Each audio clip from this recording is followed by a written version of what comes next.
now we can begin or finish this session with the talk of Sheriff Matta, James Anderson, and Lou Massa, non-nuclear maxima and the universality of Bright-Wilson's justification of the First Hohenberg-Kohn Theorem. Thank you, Sheriff. Can you see my screen? Okay, great. Yes, Yes. I can see your screen. Yes, we can. Okay, since we have a very serious chair, I will have my own little time clock here. And thank you very much for the organizer to having inviting me. And today I will present the work that I've done with James Anderson and Lou Massa, who are here. And it's about an interesting topic that we found. Actually, I should have added here revisited, because we're not the first people to have thought about this. In fact, there is a CCL discussion about that a few years ago that I will show in a second. So here, what we're trying to discuss here is the applicability of Bright-Wilson's justification for the HK theorem in the cases where the electron density has the non-nuclear maxima or attractors. So just a quick word, this is a very mixed crowd, so I apologize if there are some very elementary stuff that I will introduce just to make sure that everybody's on page. So the electron density, as most of you would recognize immediately, that it is the integral of the many electron wave function over all the coordinates of all the electrons but one, and then you sum over spin, and you weigh it by the number of electrons in the system. I think this is pretty basic and known, and if you integrate on the remaining coordinate, then you get the number of electrons in the system.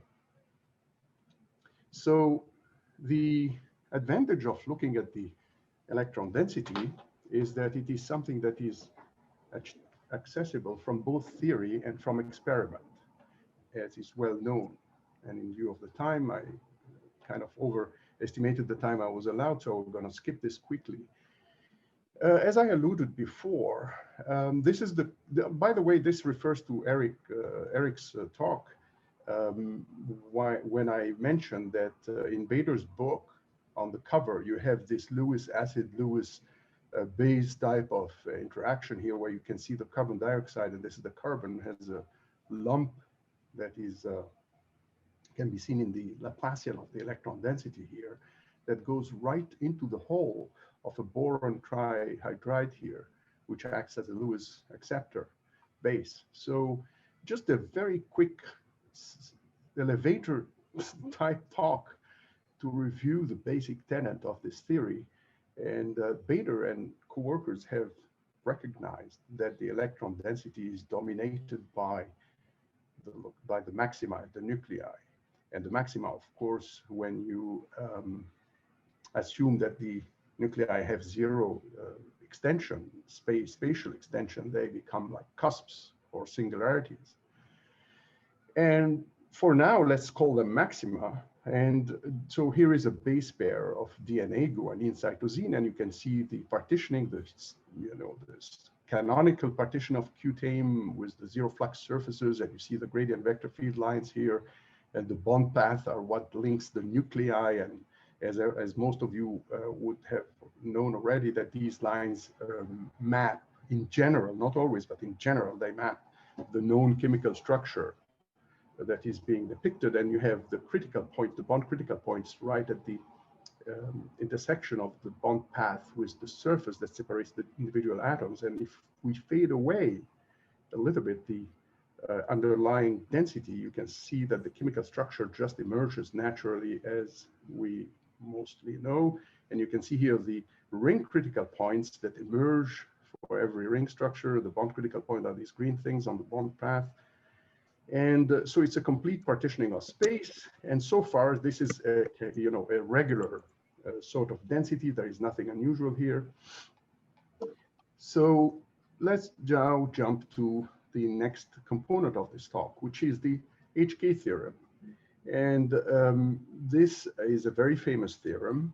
Most, if not all of you know, but before I go there, let me quickly write down the full electronic Hamiltonian in SI units, which I prefer personally than the atomic units, because it does show the constants, which is an advantage that is lost if you move to atomic units that I personally dislike, but I have to adopt because it is the norm.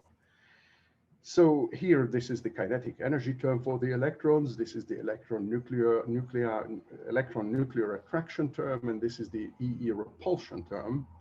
And what is labeled in blue here, first of all, notice that there is no reference to any finite size of atomic nuclei here. They are considered as points, and this leads to, and this is an excellent approximation. There's nothing wrong with that, because, you know, the size of the nucleus is way smaller than any typical atomic radius. So there's no problem with this, except in certain type of work that necessitate to take the nuclear distribution, the nuclear charge distribution into consideration, but this is beyond the scope of this talk.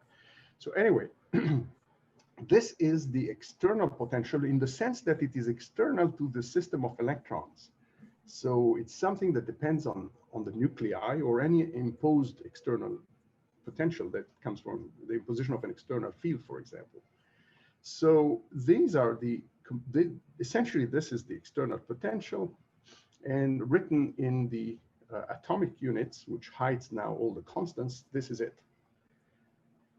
So Hohenberg and Kohn start with the famous supposition that suppose you have a non-degenerate ground state that is consistent with two different external potentials, V1 and V2.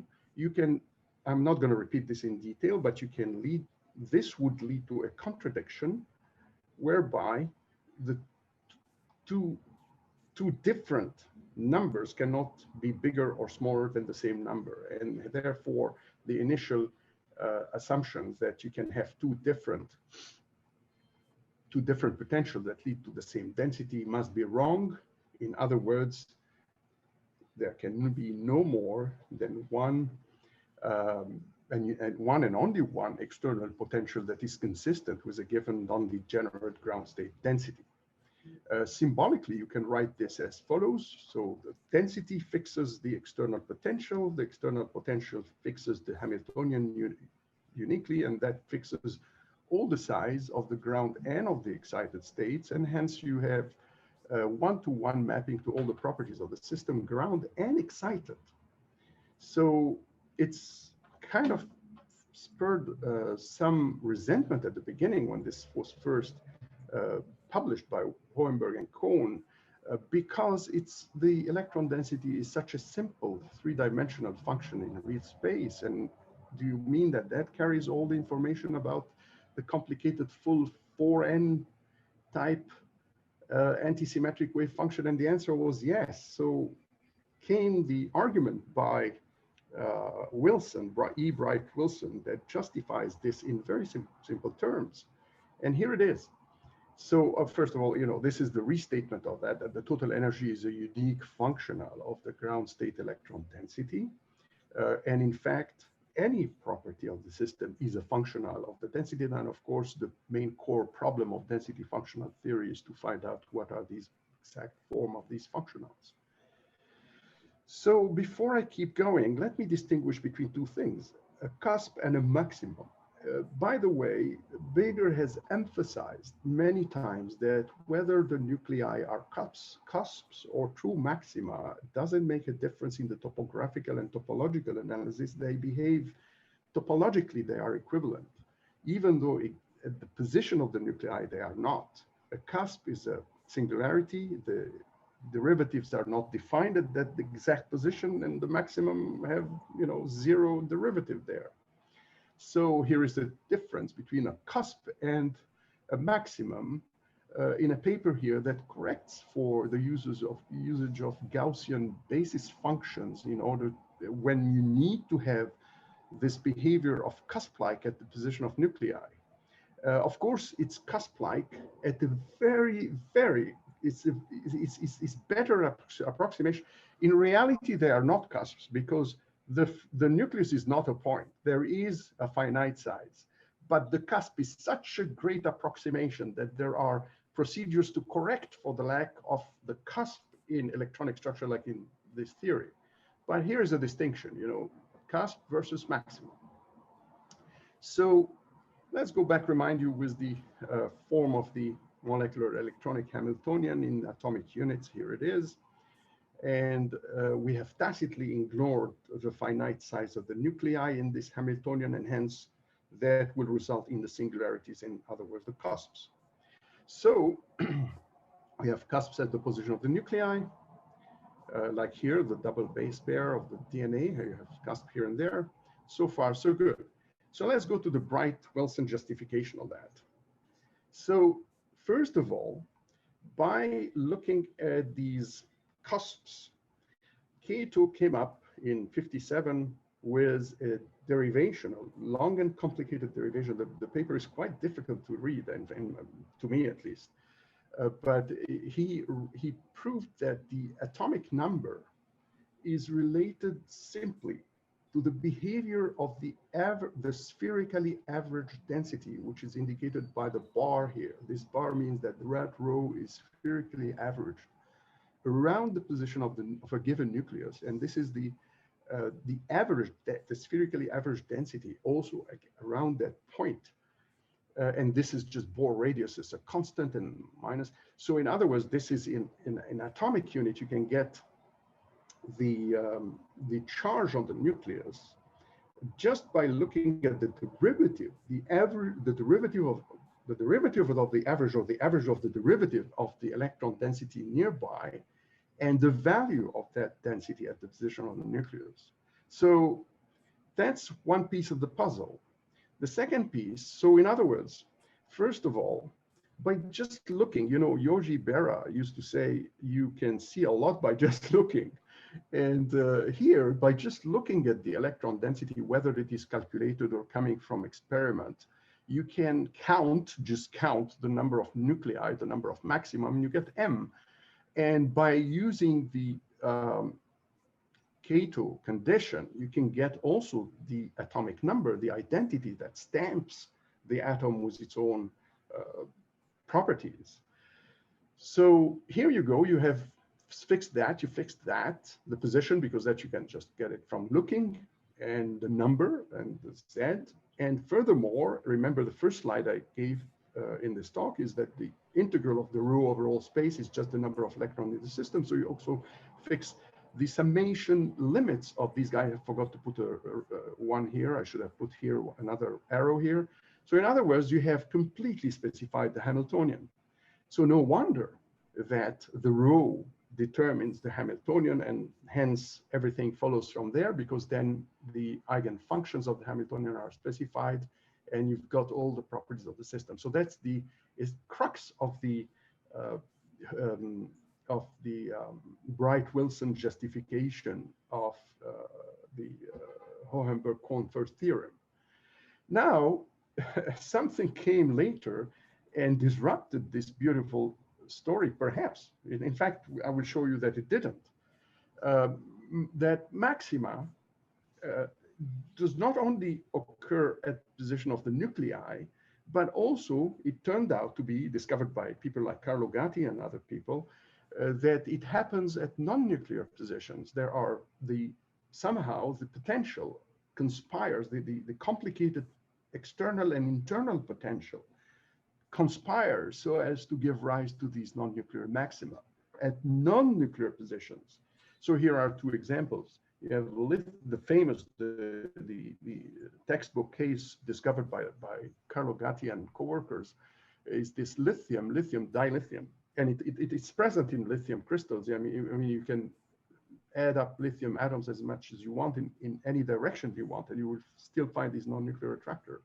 Or the H3 plus type ion, whereby you have a non-nuclear attractor here and here, and the non-nuclear attractor, as coined by Richard Bader, are behaving completely like as if there was a nucleus there without having a nucleus. So they are bound by zero flux surface, as you can see here in the simple case of the lithium.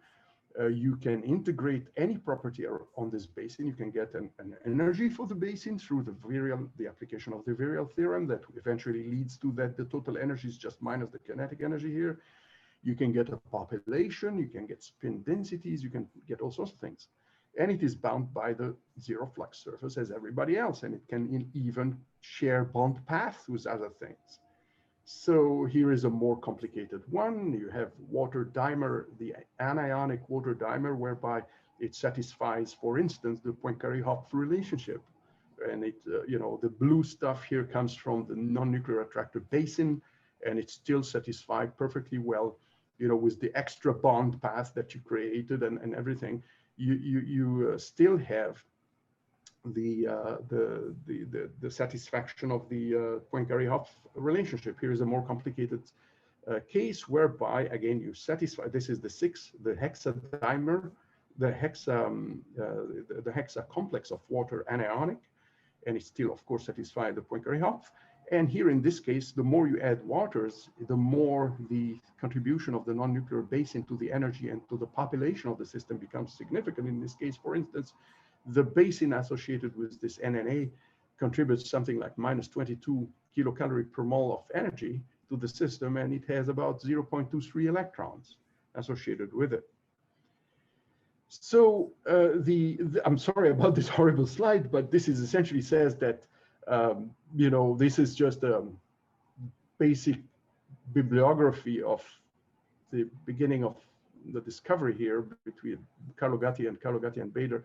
The early papers who have described this in charge distributions, and then you can see that it has all sorts of applications. For example, Bader and Platts have found that the color centers in alkali halides are essentially single electrons that are associated with non-nuclear attractor. And then Martin Pendas and Blanco and Costales and Maurice Sanchez and Luania had many papers that utilize and exploit the concept of non-nuclear attractors to study, for example, metal conductivity, electrical conductivity, and so forth. It's present, as I said, as hydrated electrons and so forth.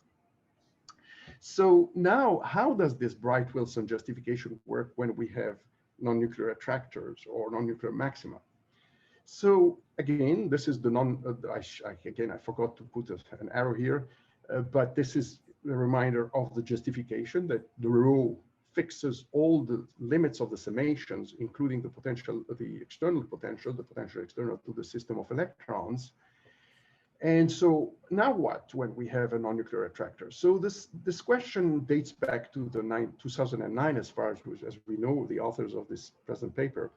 And it was sparked by this thought-provoking discussion on the computation of chemistry list by Mikael Johansson, whereby he raises this question for the first time here. So we are revisiting that.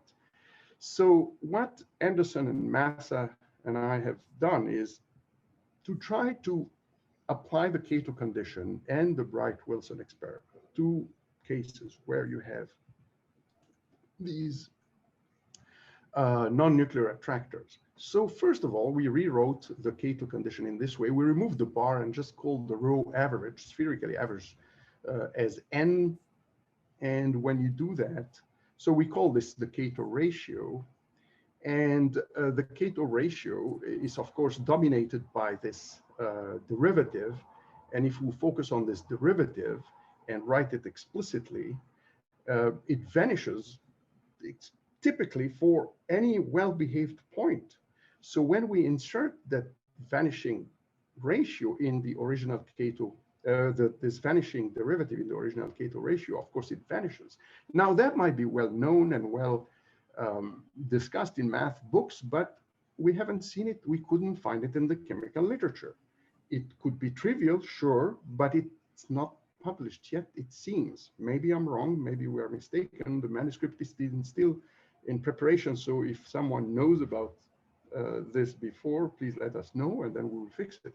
So we have some numerical tests of this. We have here Slater type calculation where we have used, where we are plotting here the spherically averaged density over different points as you approach a nucleus in atomic systems, whether you have an H atom or a 1 electron krypton ion. So it's the krypton 35 plus ion where only one electron is left. So this is like a hydrogen ion with a much bigger nuclear charge, or in the case of a lithium molecule, or also here looking at the nucleus. No, we're not looking at the non-nuclear attractor here. And you can notice that all of them have the right cusp here. It's the derivative at the 0 position is undefined. That is in sharp contrast with the behavior of the average, the spherically average density at arbitrary points like this one, or even at special points like bond critical points. For example, in the H2 plus system, you can see that they tail off here, and you reach the derivative here is indeed 0. The phi is well defined. Now let's do it for the non-nuclear attractor of lithium dilithium, and again you get that result. Unsurprising, but we haven't found it in the literature. So how about excited states now? And this is the last part of my talk. First of all, let's realize that in excited states, there is no Hohenberg-Kohn first theorem. You can have more than this should be capital, sorry, V1, V2, Vn that gives rise to the same density, in fact, as has been shown by these people in this paper, from which I grabbed this plot here, where you can see, for example, this is the density of the excited state of hydrogen where you excite one electron in the 2s here, and that is consistent with 3 different external potentials. You can get exactly the same density in the in this excited state by that potential, that potential, or that potential. So you cannot have, so that one case suffices here in order to prove the point, because it just proves the existence that you can have more than one external potential that lead to the same density. So I'm almost done, Olympia. I know I'm looking at my time here. So in anywhere, so we know that we seem to have been the first to note that maybe we are not. We're still work in progress. That Cato's Cusp condition is inapplicable to excited states. The reason is, consider the unisolated hydrogen atom with its 2 electrons excited not to 2s, but rather to 2p orbital, which gives rise to 2 atomic terms here. Now, in this case, if you remember, the p orbital has a node in the position of the nucleus, and of course, this is just the radial function, and if you square this, you still have a node here. So in other words, the z is not well defined. It will lead to an infinity here because you're dividing by 0. So that's already proves the point, because you cannot, it gives you the wrong charge on the hydrogen atom. So that proves the point that you cannot apply Cato Cusp condition in excited states. So to conclude, the spherically average radial derivative of the density vanishes at any critical point where it is well behaved. Oops. Except for singularities, it really, the Cato Cusp condition works only for cusps. You really need nuclear cusps. You cannot have maxima there so that it works. Even a true maxima, such as non-nuclear maxima or attractor, whether you want to emphasize the attractor or the maxima, these are equivalent.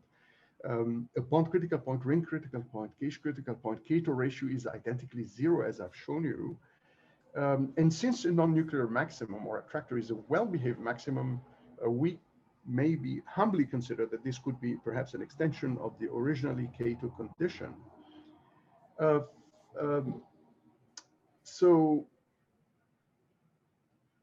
remember that the non-nuclear attractor is a pseudo-nucleus. It's like a nucleus, but with 0 charge as required by the Cato condition, since it vanishes. So the Cato condition applies in the case of the non-nuclear maximum or attractor. So in other words, Wilson argument is intact, even with densities that have non-nuclear maxima or attractors. And finally, a corollary, this is a word I have trouble pronouncing, a corollary of that is that it can be shown, and I haven't shown you that at any point where the electron density is differentiable, the Cato ratio vanishes. That is explicitly detailed in this paper. And in other words, for electronic systems, the Cato ratio is, I can't read this because I have things by Zoom on the top of it, but it applies 0 except at the nuclear cusps, basically. Finally, we notice that Cato's condition is inapplicable to excited states, as it should, since Wilson, and also Wilson argument doesn't apply for excited states, as it should, which is consistent to what is known and has been shown by these workers that I quoted prior.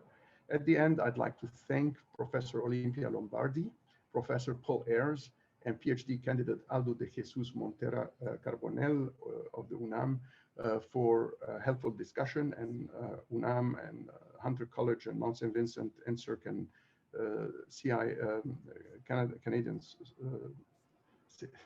Canadian Foundation for Innovation for funding. Thank you. Muchas gracias para su atención. Thank you very much. Okay, we are in time, so let us make some questions. It's only 2 questions we have. The first one is from Professor Sukumar. Okay, thank you for a very interesting talk. This is a really philosophical question. Why do you think we live in a universe where, for most substances, the maxima are at the nuclei, and the bond paths correspond to the chemical bonds and things like that? Because if the pressures were much higher, all molecules are going to show non-nuclear attractors, right? I mean, this is almost all molecules show non-nuclear attractors at very high pressure. So why is it that we live in such a universe? Is there something fundamental there? Well, I have a counter offer for your counter question. Why do we live in a matter rather than an antimatter dominated universe? So it's just a way. First of all, I am not sure of the correctness of the premise of your question. Is it true that whenever you have high pressure, you would have invariably the creation of non-nuclear attractor? I'm not so sure. Maybe you know. I don't know, but that would be. I think Shahbazian has shown that for many molecules. Is that right? I didn't know that. But you see, it's people say that, I've read papers that ascribe this phenomenon at the superposition of the atomic shell structure, because when you crush things together, the maxima of the shell structures of the neighboring atom come into coincidence, and then you get these little bumps into the density, and that might be the answer. But then there is a limit, because you're bounded by Pauli principle. For example, you have the stars that cannot be crushed. You read the Pauli pressure inside. You cannot crush a star more than a certain amount of pressure, because after that you start putting particles of this with the same quantum numbers in the same position in space. So there is a limit of how much. A white dwarf. Yeah, the white dwarf, exactly. So I don't know if I answered your question or make it, but that's a very good question. Thank you, Sukumar. Probably over wine. Thank you. Okay, I have a final comment from Ivan Schwartz, always very interesting comments, and he says, first, the wave function describes the system. Rho is just something like a label or name. 2, nuclei not classical are not classical Bohr-Oppenheimer points or small balls, but are to be represented by their vibrational wave function, etc. And 3, due to the behavior of standing waves, NNAs are common in clusters and extended phases, metals, varying with pressure. So what is the chemical meaning of NNAs? Well, the NNAs are parts of the density that are bounded by the zero flux surfaces, and hence they are, according to the quantum theory of atoms in molecules, legitimate quantum systems with well-defined kinetic energy, and hence have well-defined contributions to the total energy, and they do contribute to the properties of the system. I'm sorry, I cannot see the chat. I'd really like to see the chat because Professor Schwartz raises a lot of points here, and I'd like to see it written down, but somehow I can't see the chat. Below you have a chat. You have to click on the chat, and you will find the last one is Eugen. It all changed when I share my screen. Everything changed. So Perhaps, yes. Well, anyway, so I try to remember. Yeah. In any case, you can talk with him. You can contact him by email, because the chat is a record, and we can have the chat, and I can send you also the comments. Okay. Maybe you can stop the share screen. Okay, just a minute. Okay, just one easy to see the so chat. Stop. How do I? I'm sorry. Stop share. Okay. Yeah. That's better. Oh my God. And you have the chat there. Okay. Yeah. So comment Eugen. The wave function describing the system rho is just something like a label or a name. I don't fully understand that comment, to be honest. But that's the whole crux of the Hohenberg-Kohn theorem, is that it is not just like a label or a name. It carries the whole information. The problem is how to extract this information. Now, I agree. I suggest, Cherif, because we are in time, so I suggest you can exchange by email. I can contact you, so you can exchange by email, and Eugen is very active by email, so we can discuss a lot, because we are 5 minutes past the time.